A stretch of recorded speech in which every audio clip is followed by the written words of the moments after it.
All right, chapter 5, Leaving Grey House. For the next 2 days, Longmore worked on the speech he intended to make to Mr. Oakhax.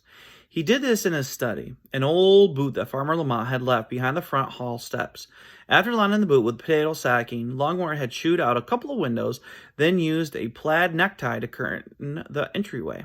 Now and again he emerged, papers in hand, seeking out old members of the family. He'd corner them and say, "I need you to listen to this." After reading a paragraph or two, he insisted upon knowing what the listener thought.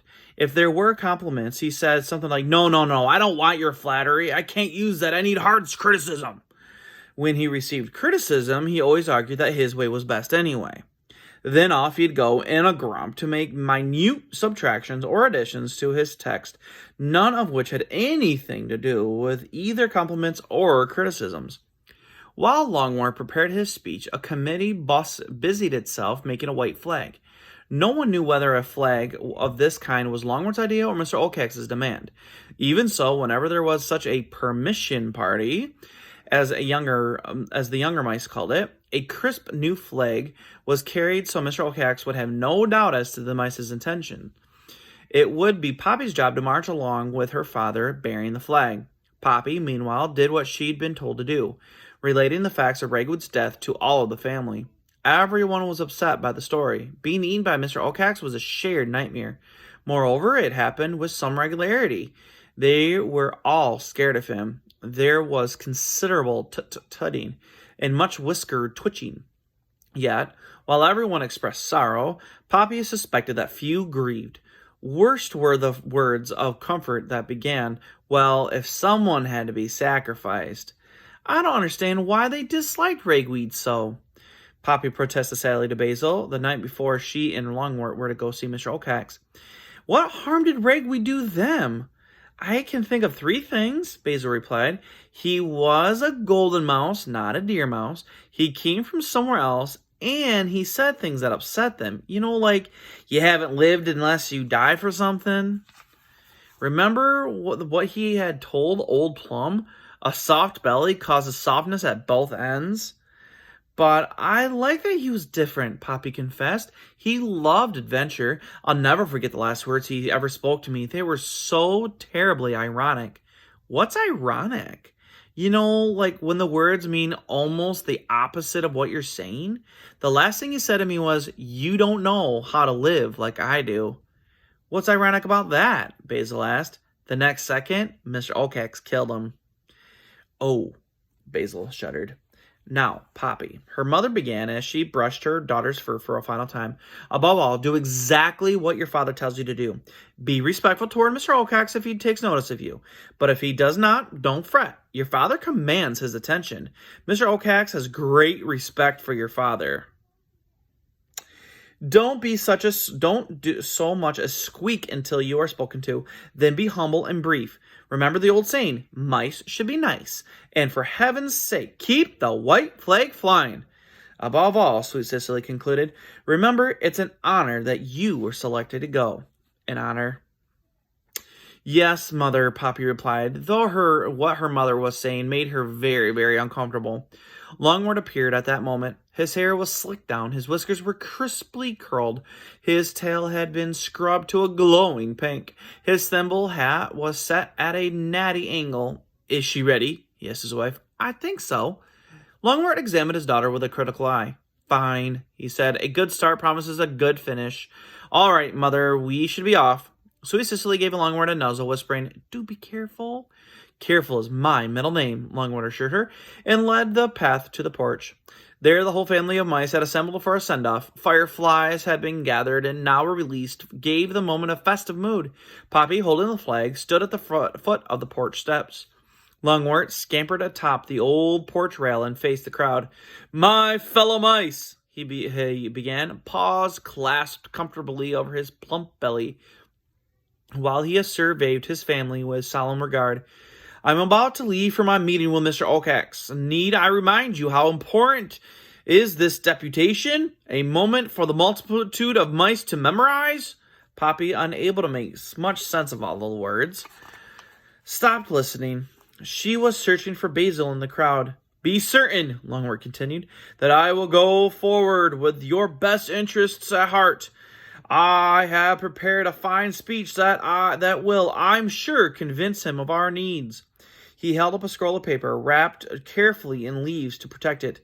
I look forward to returning with Mr. Oakax's kind permission, so at least half of us can move on to a new home. That will be a great day for us all. Here's a picture. See all the mice there on the porch. Looks like that's Poppy there. You kind of see the white flag. I know you guys can't see it perfect, but all the fireflies. Kind of a cool image. At this point, he looked down at Poppy. "Poppy!" he cried. "Raise up the flag!" What? "The flag, Poppy, the flag!" Oh! Poppy lifted the white flag high. Looking at it, all she could think of was the flag of surrender. As Longworth took his place before her, one of the crowd called out, "Hip, hip, hooray!" cried the others. "Hip, hip, hooray! Forward!" Longworth cried. He gave a smart nod to Poppy, and they began to march off. The crowd continued to cheer. Poppy had to admit it was grand.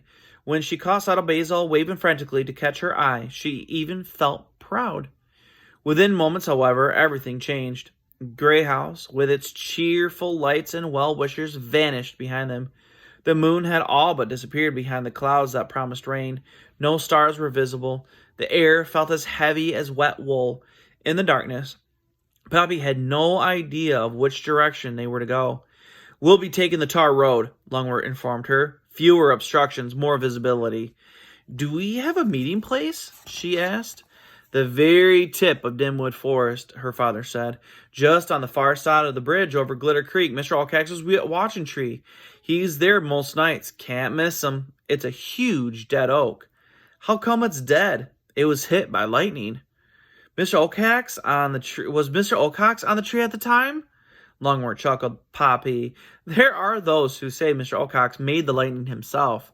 He's that kind of bird. Now, my dear, do keep that flag up." Poppy tried, but she was wondering what kind of chance they'd have with an owl who made his own lightning. Marching down the middle of the road made her nervous. Surely Mr. Oakax would see them.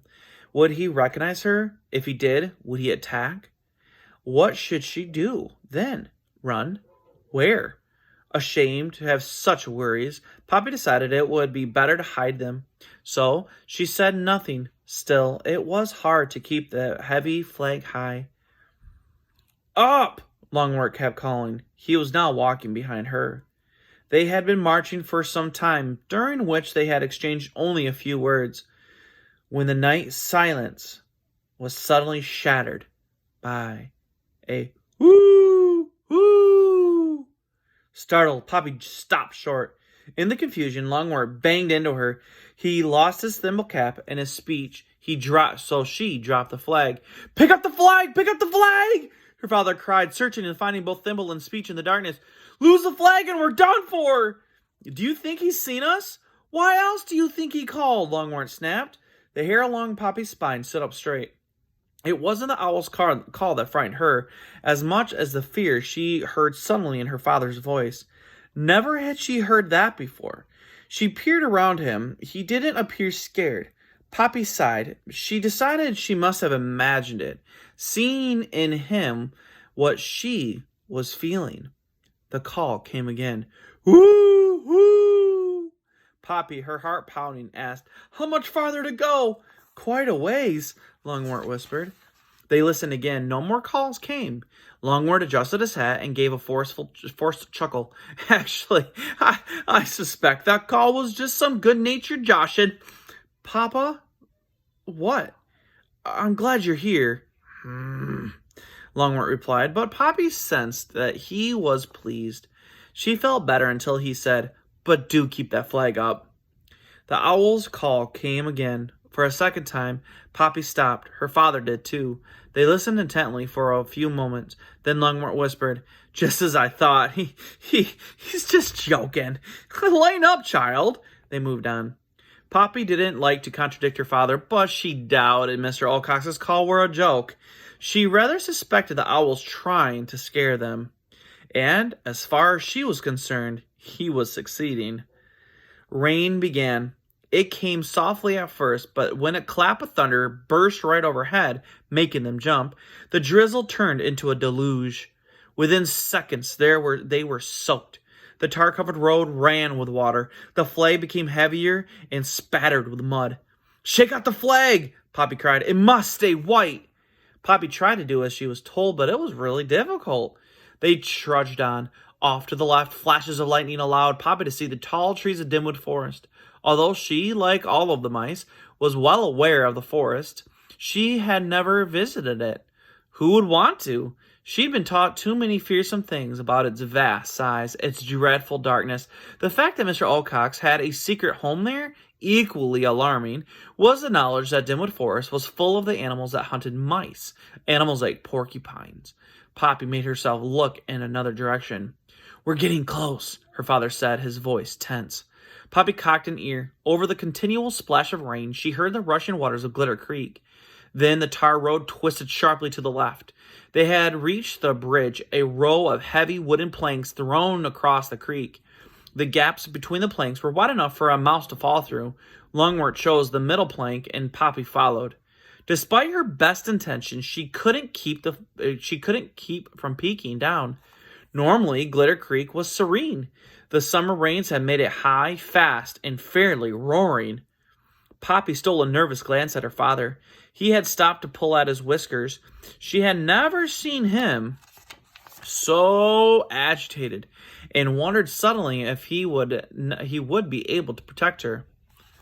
Here's a cool picture. So there's the mice down here. Obviously, Oakcox is watching the tree, and there's Mr. Oakcox up in the sky there. That lightning bolt across the sky, too. Can you imagine how scared Poppy would be right now? Jeez. She never asked the question before. Never had to. Just to think of it upset her. She looked at her father for reassurance, but all she saw was his frailty. She knew then that he was just as frightened as she was. The realization made her stomach ache with tension. Longworth caught her looking at him. "Flag!" he cried, moving forward.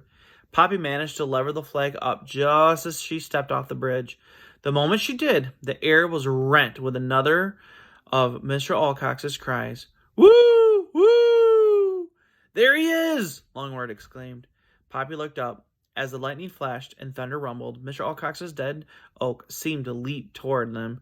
Against the darkness of Dimwood, she saw that the owl's branch reached out like a claw. As for Mr. Oakcox, his head feathers were erect, making him look like a devil.